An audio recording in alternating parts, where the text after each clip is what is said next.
Welcome back to my channel. ಯಾರೆಲ್ಲ ಇನ್ನೂ ನನ್ನ ಚಾನಲ್ ಸಬ್ಸ್ಕ್ರೈಬ್ ಮಾಡಿಲ್ಲ ಇವಾಗಲೇ ಸಬ್ಸ್ಕ್ರೈಬ್ ಮಾಡಿ. ಸೊ ನಾಳೆಯಿಂದ SSLC ಎಕ್ಸಾಮ್ ಎಲ್ರಿಗೂ ತಿಳಿದಿರೋ ಹಾಗೆ ನಾಳೆ ಫಸ್ಟ್ ಲ್ಯಾಂಗ್ವೇಜ್ ಇರುತ್ತೆ. First language English last minute preparation ಅಂತಲೇ ಹೇಳ್ಬೋದು. ಇದನ್ನು ರೆಫರ್ ಮಾಡ್ಕೊಳ್ಳೋದ್ರಿಂದ ನಿಮಗೆ 50 ಮಾರ್ಕ್ಸ್ವರೆಗೂ ಸ್ಕೋರ್ ಆಗುತ್ತೆ ಮಕ್ಕಳೇ. ಸೊ ರೆಫರ್ ಮಾಡ್ಕೊಳ್ಳಿ. ಯಾವುದ್ಯಾವ್ದು ಇಂಪಾರ್ಟೆಂಟ್ ಇದೆ lesson wise 1 mark question, 2 mark question, 4 mark question ಈ ರೀತಿ ಎಲ್ಲದೂ ಇದೆ. ಸೊ ರೆಫರ್ ಮಾಡ್ಕೊಳ್ಳಿ. ಆ್ಯಂಡ್ ಗ್ರಾಮರ್ ಕೂಡ ಇದರಲ್ಲಿ ಇದೆ, ನೀವು ಚೆನ್ನಾಗಿ ರೆಫರ್ ಮಾಡ್ಕೊಂಡು ಕಲ್ತ್ಕೋಬೋದು. ಇದು ಲಾಸ್ಟಿಗೆ ನೀವು ಕಲ್ತ್ಕೋಬೇಕಾಗಿರೋವಂಥದ್ದು. ಇಷ್ಟು ದಿನ ಎಲ್ಲವನ್ನೂ ಕಲ್ತಿದ್ದೀರಾ, ಕ್ರಾಸ್ ಚೆಕ್ ಮಾಡ್ಕೊಳ್ಳಿ ಇದೆಲ್ಲ ಬರುತ್ತಾ ಇಲ್ವಾ ಅಂತ. ಇದು ಆ್ಯಕ್ಚುಲಿ ರಿಪೀಟೆಡ್ ಕ್ವಶನ್ಸ್ ಅಂತಲೇ ಮೋಸ್ಟ್ ಇಂಪಾರ್ಟೆಂಟ್ ಕ್ವಶನ್ಸ್. ಇದನ್ನು ನೀವು ಕಲ್ತ್ಕೊಳ್ಳೇಬೇಕಾಗಿರೋವಂತಹ ಕ್ವಶನ್ಸ್. ಇದನ್ನು ರೆಫರ್ ಮಾಡಿಕೊಂಡ್ರೆ ನೀವು 50 ಎಬೋವ್ ಸ್ಕೋರ್ ಮಾಡ್ತೀರಾ. ಆಲ್ಮೋಸ್ಟ್ ಎಲ್ಲ ಟಾಪಿಕ್ಸು ಕವರ್ ಆಗಿದೆ ಅಂತಂದರೆ ಎಲ್ಲ ಚಾಪ್ಟರ್ಸ್ ಎಲ್ಲ ಲೆಸನ್ಸ್, ಎಲ್ಲ ಪೋಯಮ್ಸ್, ಸಪ್ಲಿಮೆಂಟರಿ ರೀಡಿಂಗ್ಸ್ ಎಲ್ಲನೂ ಕವರ್ ಆಗಿದೆ.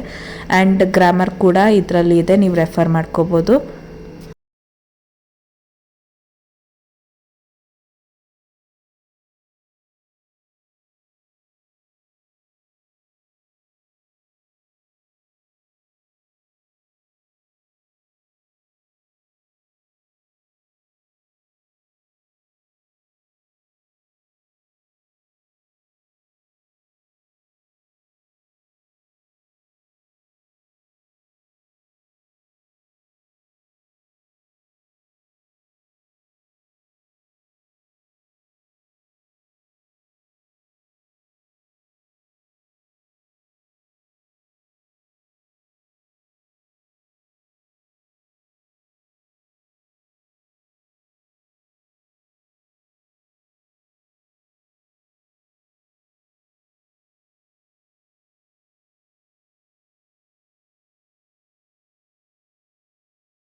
ಗ್ರಾಮರ್ ಪಾರ್ಟಿಂದ ನೋಡೋದಾದರೆ ನಿಮಗೆ ಪ್ರಿಪೋಸಿಷನ್, ಆರ್ಟಿಕಲ್ಸ್, ಆ್ಯಂಟೋನಿಮ್ಸ್ ಆಗಿರ್ಬೋದು, ಪ್ರೇಸಲ್ ವರ್ಬ್ಸ್ ಆಗಿರ್ಬೋದು, ವರ್ಬ್ಸ್ ಆಗಿರ್ಬೋದು, question tags, conjunctions, punctuations, parts of speech, then auxiliaries, analogy, so ಎಲ್ಲವುದು ಇಲ್ಲಿ ವರ್ಕ್ ಮಾಡೋಕ್ಕೆ ಅಂತ ಕೊಟ್ಟಿರ್ತಕ್ಕಂಥ ಎಕ್ಸಾಂಪಲ್ಸ್. ನೀವು ಒಂದ್ಸರಿ ಟ್ರೈ ಮಾಡಿ ನೋಡಿ. ಕೆಳಗಡೆ ಕೀ ಆನ್ಸರ್ಸ್ ಕೂಡ ಇದೆ. ಆ್ಯಕ್ಟಿವ್ ವಾಯ್ಸ್, ಪ್ಯಾಸಿವ್ ವಾಯ್ಸ್ ಆಗಿರ್ಬೋದು, transformation of sentence, framing question ಆಗಿರ್ಬೋದು, combining sentence using too and to ಆಗಿರ್ಬೋದು, rewrite the sentence using no sooner than ಆಗಿರ್ಬೋದು. ಎಲ್ಲ ರೀತಿ ನಿಮ್ಗೆ ಏನೇನು ಬೇಕು ಎಲ್ಲ ಪ್ರತಿಯೊಂದು ಇದರಲ್ಲಿದೆ. Direct, indirect speech, degrees of comparison, simple, compound, complex sentences. So ಎಲ್ಲದೂ ಕ್ವಶನ್ಸ್ ಇಲ್ಲಿದೆ. ಆನ್ಸರ್ ಕೂಡ ನೆಕ್ಸ್ಟು ಇದೆ, ಆದರೆ ನೀವು ಒಂದ್ಸಲಿ ಸಾಲ್ವ್ ಮಾಡಿ without seeing answer. Passage reading ಆಗಿರ್ಬೋದು. ಸೊ ಪ್ಯಾಸೇಜ್ ರೈಟಿಂಗ್ ಈಸಿ ಇರುತ್ತೆ. ಎಸ್ಸೆ ಯಾವ ರೀತಿ ಬರಿಬೇಕು, ಯಾವುದ್ಯಾವುದೆಲ್ಲ ಟಾಪಿಕ್ಸ್ ಇಂಪಾರ್ಟೆಂಟ್ ಅದೆಲ್ಲ ಇಲ್ಲೇ ಇದೆ. ಲೆಟರ್ ರೈಟಿಂಗ್ ಫಾರ್ಮೆಟ್ ನೋಡಿನೇ ನಿಮಗೆ ಮಾರ್ಕ್ಸ್ ಕೊಡ್ತಾರೆ. ಅದರಿಂದ ಫಾರ್ಮಲ್ ಲೆಟರ್ ಚೆನ್ನಾಗಿ ಪ್ರಾಕ್ಟೀಸ್ ಮಾಡ್ಕೊಳ್ಳಿ. ಇನ್ಫಾರ್ಮಲ್ ಲೆಟರ್ ಯಾವ ರೀತಿ ಬರಿಬೇಕು ಆ್ಯಂಡ್ ಎಕ್ಸಾಂಪಲ್ಸ್ ಕೂಡ ಕೊಟ್ಟಿದ್ದಾರೆ ನೋಡಿ. ಇಲ್ಲಿದೆ ಕೀ ಆನ್ಸರ್ಸ್.